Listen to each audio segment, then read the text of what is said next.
Good morning, and welcome to the STERIS plc third quarter 2020 conference call. All participants will be in listen-only mode. Should you need assistance, please signal a conference specialist by pressing the star key followed by 0. After today's presentation, there will be an opportunity to ask questions. To ask a question, you may press star then 1 on your touch-tone phone. To withdraw your question, please press star then 2. Please note, this event is being recorded. I would now like to turn the conference over to Julie Winter, Investor Relations. Please go ahead. Thank you, Gary, and good morning, everyone. As usual, on today's call, we have Walt Rosebrough, our President and CEO, and Mike Tokich, our Senior Vice President and CFO. I do have a few words of caution before we open for comments from management. This webcast contains time-sensitive information that is accurate only as of today. Any redistribution, retransmission, or rebroadcast of this call without the express written consent of STERIS is strictly prohibited. Some of the statements made during this review are or may be considered forward-looking statements.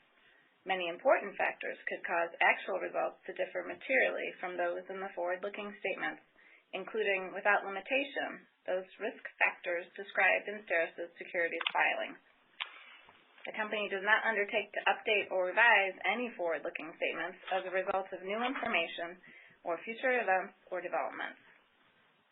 STERIS's SEC filings are available through the company and on our website. In addition, on today's call, non-GAAP financial measures including adjusted earnings per diluted share, segment operating income, constant currency organic revenue growth, and free cash flow will be used. Additional information regarding these measures, including definitions, is available in today's release, including reconciliations between GAAP and non-GAAP financial measures. Non-GAAP financial measures are presented during this call with the intent of providing greater transparency to supplemental financial information used by management and the Board of Directors in their financial analysis and operational decision-making. With those cautions, I will hand the call over to Mike.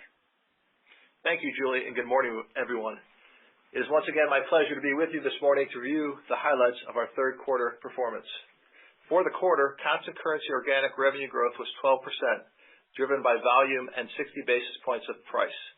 We continue to experience strong underlying growth from our customers and success with new products. A total of $13 million, or 180 basis points, is included in constant currency organic revenue growth for the quarter from the 8 tuck-in acquisitions we completed this fiscal year. Gross margin for the quarter increased 40 basis points to 43.1% and was impacted favorably by productivity, price, and mix, somewhat offset by higher labor costs. EBIT margin for the quarter was 21.1% of revenue, an increase of 30 basis points from the third quarter last year, despite an increase in expenses relating to higher incentive compensation due to our strong performance and a 9% increase in R&D expenses. The adjusted effective tax rate in the quarter was 20%.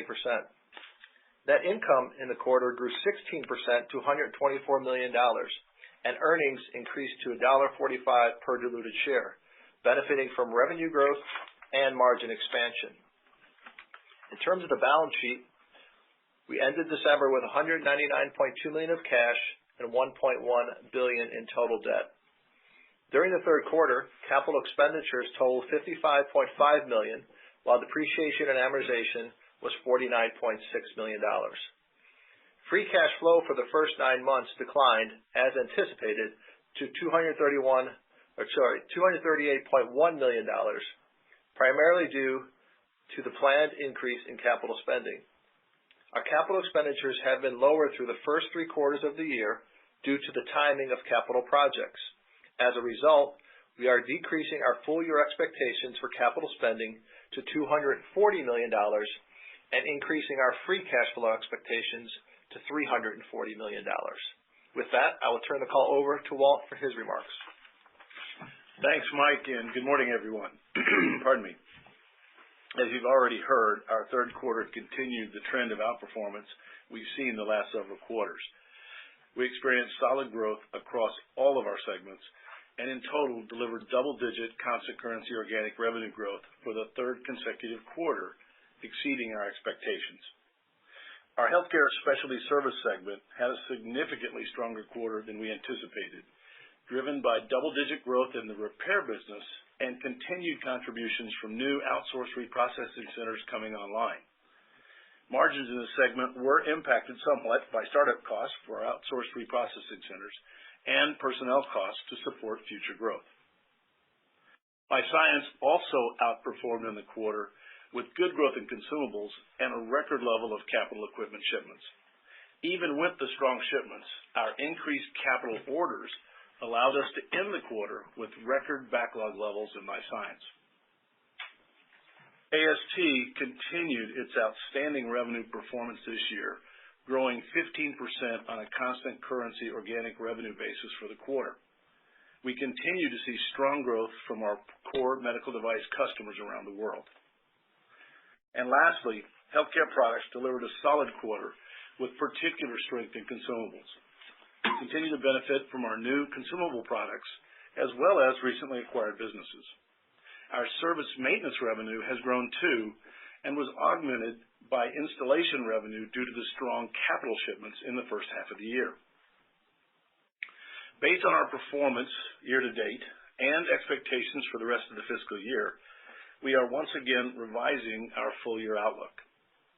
Starting with revenue, we now expect constant currency organic revenue growth of approximately 9% for fiscal 2020, up from the prior 7.5% to 8.5% range. This increase is due to outperformance in the third quarter. Our expectations for the fourth quarter reflect difficult year-over-year comparisons. Recall that our prior year Q4 constant currency organic revenue growth was 9%.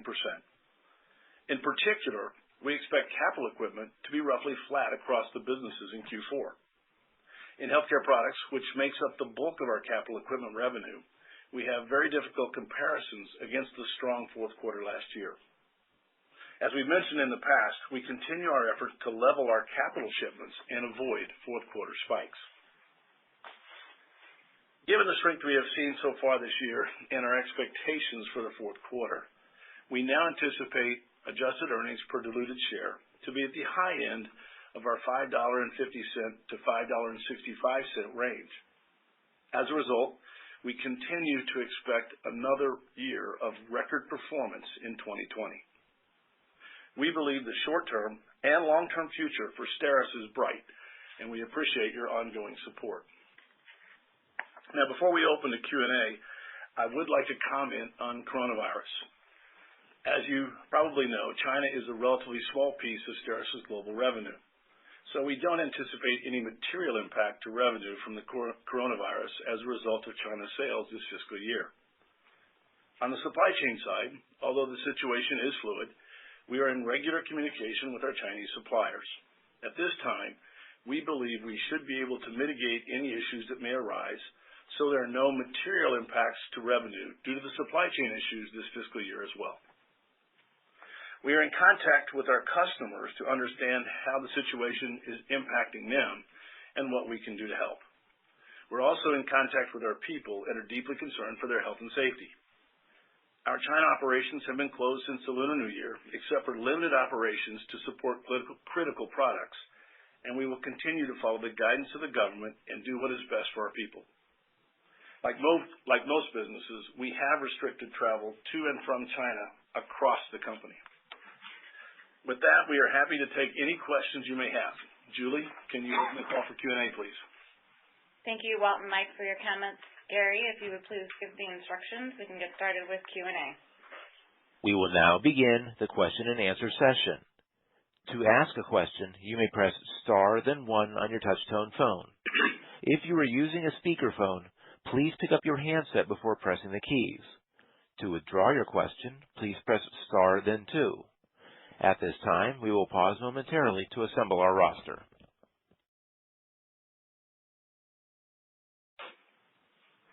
Our first question comes from Dave Turcotte with JMP Securities. Please go ahead.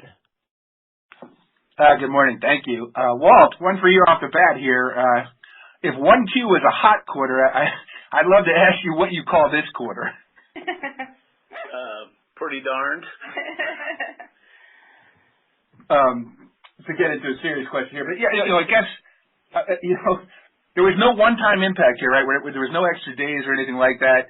You called out the pricing, but and I think the M&A side had a little contribution, but overall, no other one-time impacts in the quarter, correct? I wouldn't characterize any of the impacts of the quarter being abnormal. Great. And I guess, if we look at those deals that you mentioned, I think you said 8. I guess any color on them, where they fall, and you mentioned the contribution, but I guess it might be nice to know, what things you've added, even though they're relatively small versus your base. Thanks a lot. Sure, Dave. We're not going to get into the details of that. As we mentioned, the bulk of the revenue this year is coming in the hospital products business or healthcare products business. It's actually smattered around the various units in that business, none of which are consequential. It does add a point and a half or so of revenue in the quarter, and our best estimate is about a point for the year over time. So again, there's nothing here that's particularly material in the short run. There's a couple of them we think may be very interesting in the long run, but we'll hold that until we see how they work out. Thank you. The next question is from Chris Cooley with Stephens. Please go ahead. Good morning, and congratulations on a great quarter. Morning, Chris. Hey, good morning. Just two for me. Really solid from top to bottom, both in terms of growth and the leverage.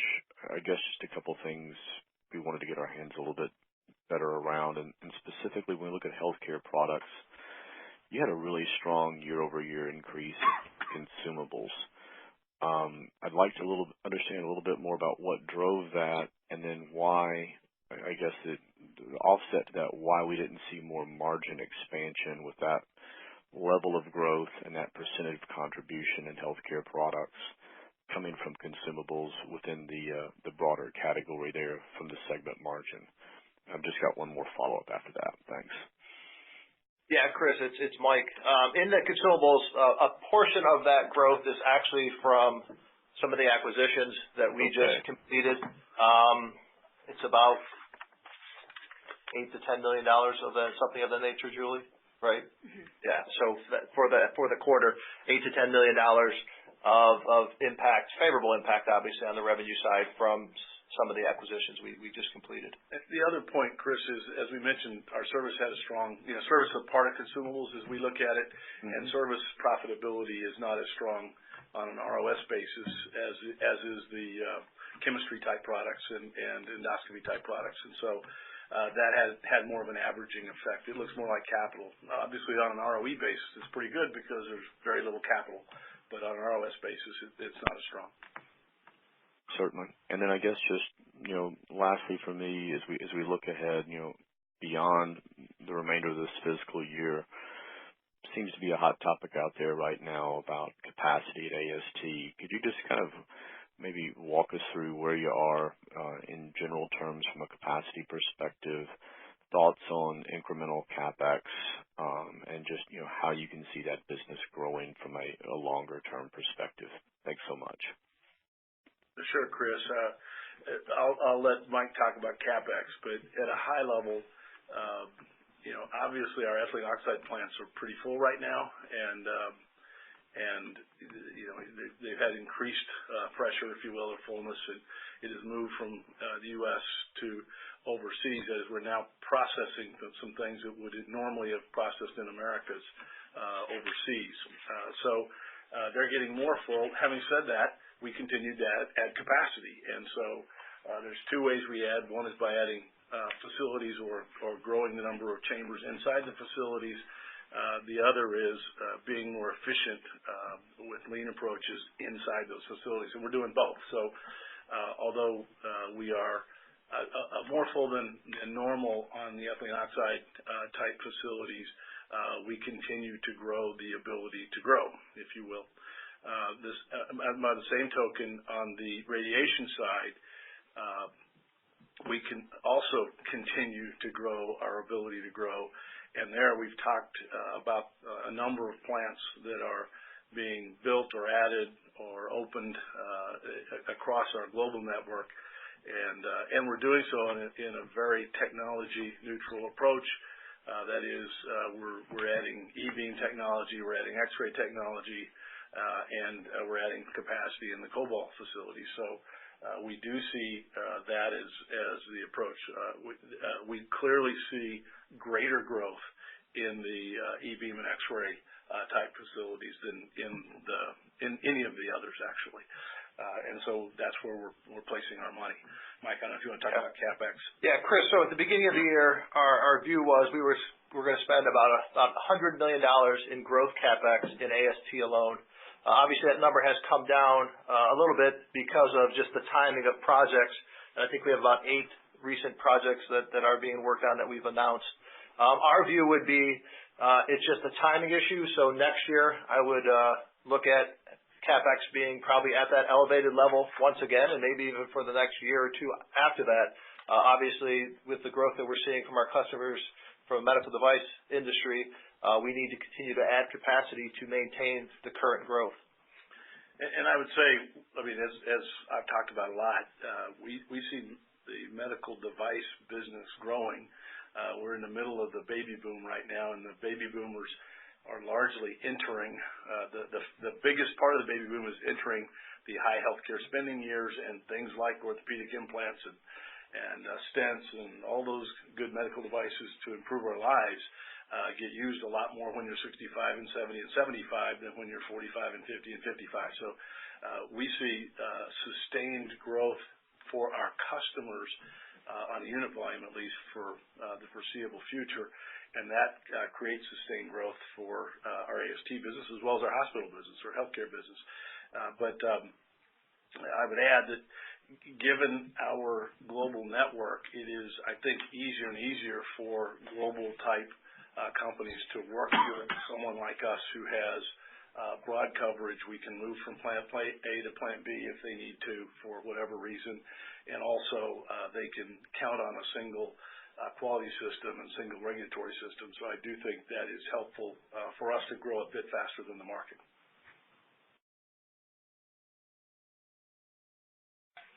Our next question is from Matthew Mishan with KeyBank. Please go ahead. Great. Thank you for taking the questions. Hi, Walt, Mike, Julie. Morning. Morning. You mentioned that results were ahead of expectations. You've had 2 straight quarters that are consistent like this. Just curious, what in particular is surprising you about the sustainability of these trends?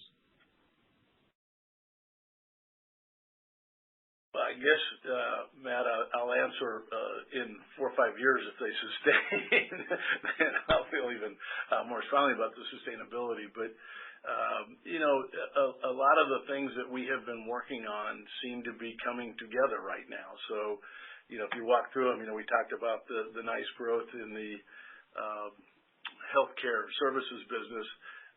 Both the equipment repair business is growing nicely as we've added and continue to add capacity. The outsourced solutions, as I mentioned before, we think it's going to look a bit different in the Americas than it looks in the UK, and I think we're getting better at understanding that model and providing what our customers want and need. So that business has a pretty good growth rate, we think. The life science business has continued kind of its long-term growth rate on the chemistry side, maybe slightly off of some of the faster years, but still solid growth in that business. And vaccines and biologics we think is a good space to be in, and that's where we are. On the AST side, I think I've already talked about that, but we think that is a good grower. And on the healthcare side of the business, again, we continue to add product to our portfolio. We continue to refine our sales approaches, and again, particularly in the I'll call it the industrialized countries,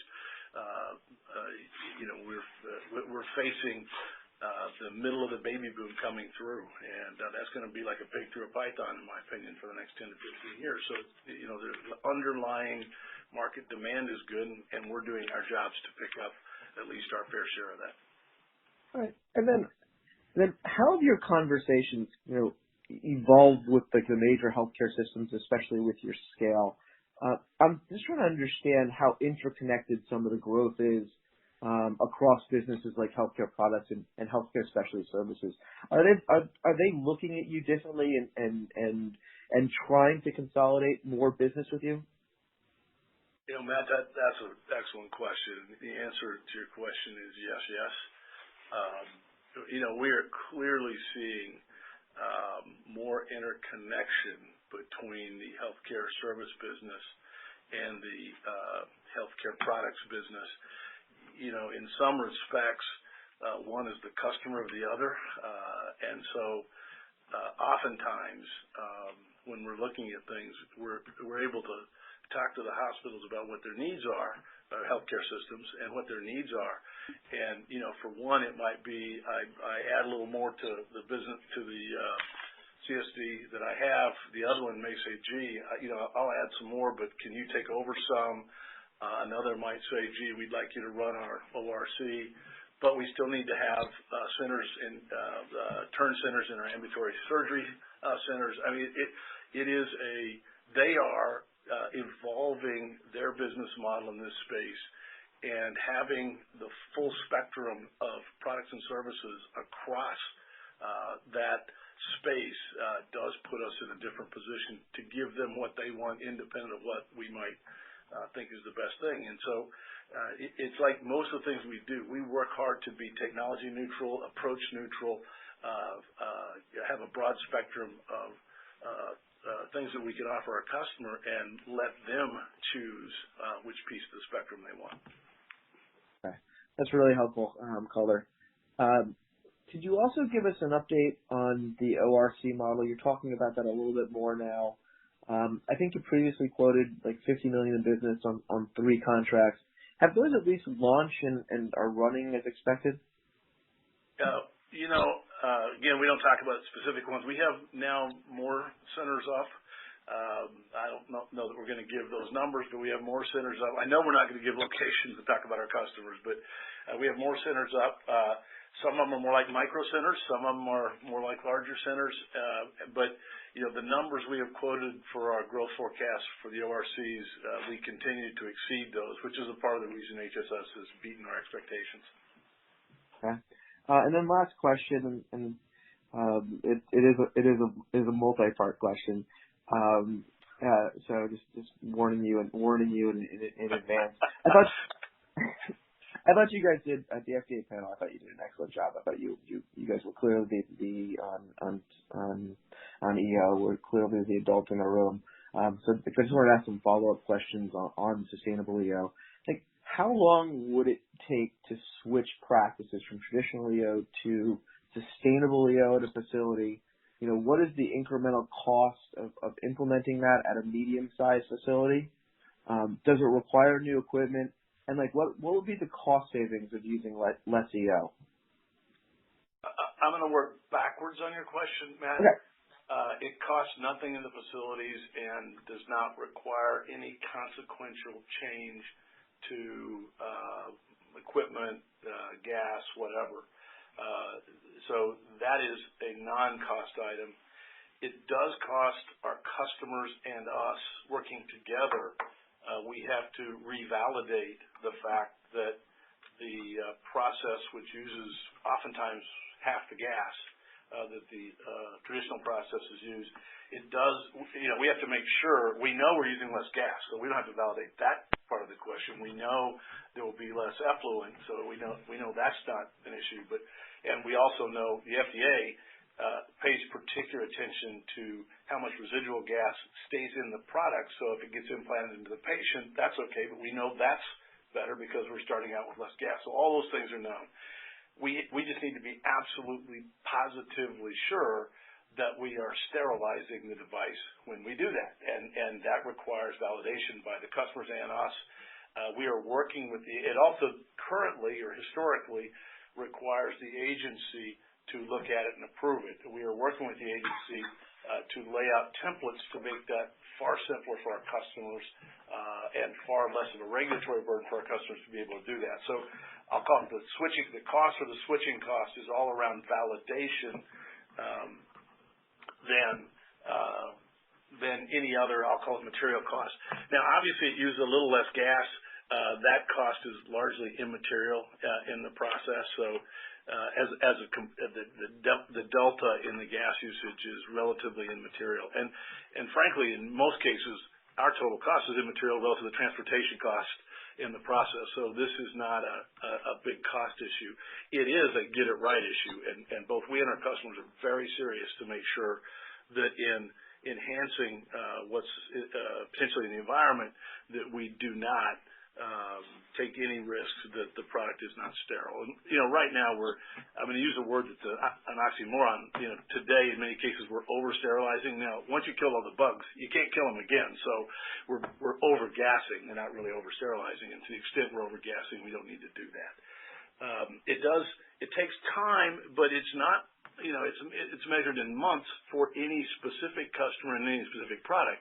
But there's an awful lot of customers and an awful lot of products out there, so it will take a series of years, we believe. But we do think, Mr. Crestio, our Chief Operating Officer, who grew up in that business, absolutely believes in a set of target for his team to get down 50%, using half the gas we used to use for the same level of requirements, and do that inside of 5 years. And we think we can hit those targets. All right. Thank you very much for taking the questions, and congratulations to you all for your success. Even Mike. Thanks, Matt. No problem. Again, if you have a question, please press star then one. The next question is from Larry Kuesch with Raymond James. Please go ahead. Thanks. Good morning, everyone. Walt, just wanted to start with you. Obviously, this fiscal year to date has been really outstanding, both in revenue generation and margin expansion.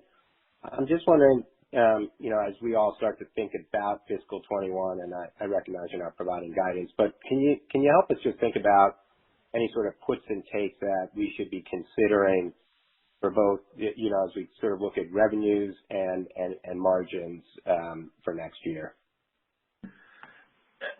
Larry, as you have said, we're not giving guidance right now. I know in some respects that can be frustrating for you guys because most companies are calendar year companies, and we're a quarter behind the calendar year, so as a result we're always a quarter late versus calendar year kind of projections. So we have not. We're in our planning processes. We have not concluded those processes. As I mentioned, the Chinese thing, there's a little fluidity there. But I will say a couple of things to think about. We are starting from very nice growth rates, right? I mean, we're approaching double digits for the year, 9%. That gives us tough comps. But the flip side is, last year we started out with uncertainties in device tax, uncertainties in labor rates, uncertainties in trade, and for us, trade is North America more than China. So the trade uncertainties in terms of NAFTA and Brexit, and last year we did have some tough comps in Q4, which again we have tough comps this year in Q4. So if you look all through that. At a high level, we think about this business for the markets we're in to be in kind of a 4 to 6% constant currency grower, and hopefully we get a point or so a share. And you never know exactly when and how that's going to happen. Hopefully we get a little price. Hopefully we get a couple of acquisitions, and the next thing you know, we're in those high single digits. We're pretty comfortable right now with where we sit that we'll be toward the high end of that 4 to 6% range in our constant currency growth rates. Again, we haven't done our final analysis. We will obviously talk more about that in 3 months, but we're feeling pretty good about the high side. And I would assume, again, similar thoughts around margins. I mean, there's no reason to think that margins wouldn't expand going forward. As you know, Larry, I'm not the margin expansion guy. I'm the margin growing guy. I like real profit dollars, but I don't have any reason to believe. I am absolutely confident we will be working to improve our cost position. We will choose on what to do in terms of how we handle that in terms of lack of price increase or price increase. We definitely are facing a little headwind on the labor side. Labor rates are clearly going up. But when we put all that together, we don't see any reason to be off our normal paths. Okay. One more bigger picture one, and then I just had a couple of quick ones perhaps for Mike. But as you think about the next steps within the sterilization regulatory pathway, could you bring us up to speed, sort of what you think the EPA will ultimately wind up doing as it comes out with its recommendations? And then, look, clearly the states of Georgia and Illinois have been challenging, really more from a local government perspective, and I guess that's always the concern. But how do you think about, are there any states where you guys are operating where, local government could start to become more of an issue in the operation of these types of facilities? Larry, forecasting what governments are going to do is a little like forecasting elections, and I don't really think we have any great knowledge on that.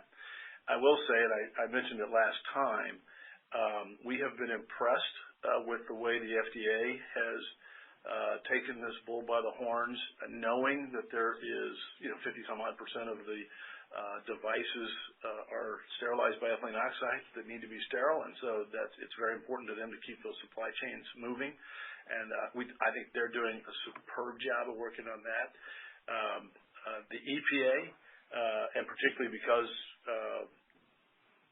the FDA and the Secretary of Health have made it clear the risks that the country takes on if we cannot sterilize with ethylene oxide in the intermediate term.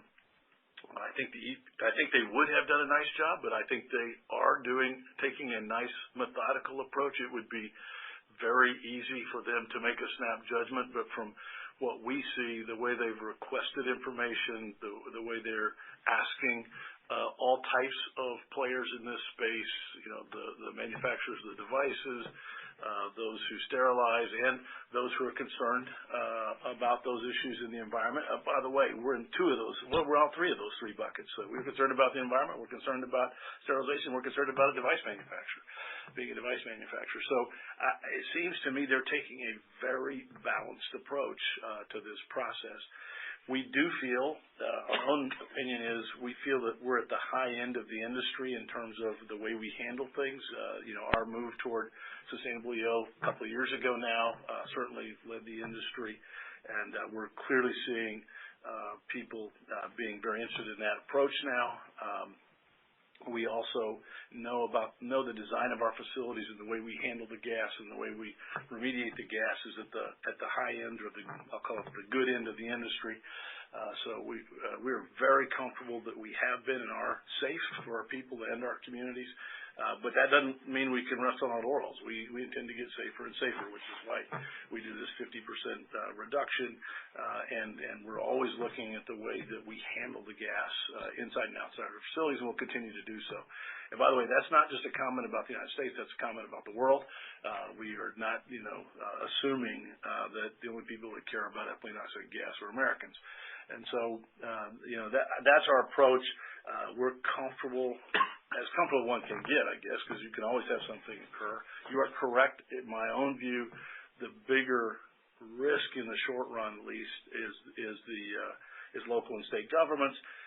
But I do think now that it's very clear that both the FDA and the EPA are engaged, that there's more likelihood that people will wait and see what that result is, and then based on that result, we'll take appropriate actions.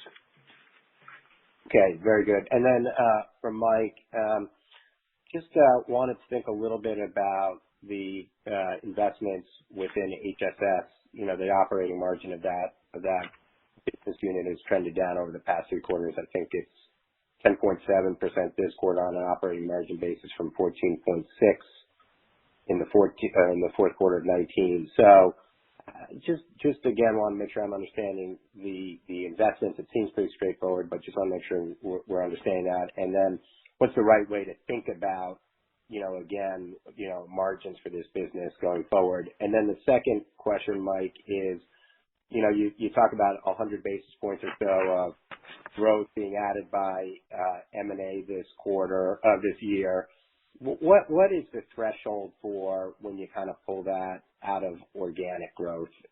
Because you still characterize it as organic constant currency growth, but there's 100 basis points in there from M&A. So just trying to understand what the threshold is. Thanks. Yeah, certainly, Larry. I'll answer the second question first. Typically what we do is when we do any type of, I'll call it material acquisition, we would separate that out and actually disclose that separately so that we are not in this the boat that we're in today where we're trying to call out constant currency organic revenue growth and then also note at the same point in time what the acquisitions added. So unfortunately this year, doing 8 acquisitions that were all individually immaterial, but if you aggregate them all together, they become material. So that's the reason we chose the way we want to disclose that this year is make sure that everybody understands that the impact, and there's a pretty significant impact in the third quarter, 180 basis points in the quarter for constant currency organic revenue growth, that it is understood and we're being as transparent as possible. We don't like going down that path. Obviously, we would prefer to do an acquisition and separate that out and go back to our historical reporting. But this year is an anomaly, hopefully. But again, with 8 acquisitions combined being in the combination of all being relative, we have to do something so that we're again truly being transparent. Your first, do you want to say something? And just to be clear on that, when Mike says we don't like that, he's talking the accounting issues, yes. Not the businesses. We like those businesses. We love tuck-in businesses. If I can do 10 more next year, it'll look like these 8 will do 10 more next year. We'll be talking about this again, I suspect. But it's not that we don't like the businesses. We just don't like the reporting of. We don't want to be changing our constant currency growth rate every month because of some small businesses. Really, the issue. Right. That's the point. And then your first question regarding the HSS business. Obviously, as Walt mentioned in his script, that we did have startup costs for the new ORCs, and in addition to that, we are continuing to have people costs to support the future growth in HSS. I mean, our long-term view of this business is still mid-teens. We haven't come off of that. Obviously, you are seeing the benefit of the revenue, the top-line growth, but it does come with a little bit of startup costs, which we've talked about for 2 years now in a row. And as we bring facilities online, it probably takes roughly 12, maybe 18 months, depending on the size of the facility, to get to break even and then start actually adding profit to that business. So it's not unusual, and it's not a surprise to us by any means. Okay, perfect. Appreciate that. Thank you very much. You're welcome. This concludes our question and answer session. I would like to turn the conference back over to Julie Winter for any closing remarks. Thanks, everybody, for joining us again this morning. Hope you have a great day. The conference is now concluded. Thank you for attending today's presentation. You may now disconnect.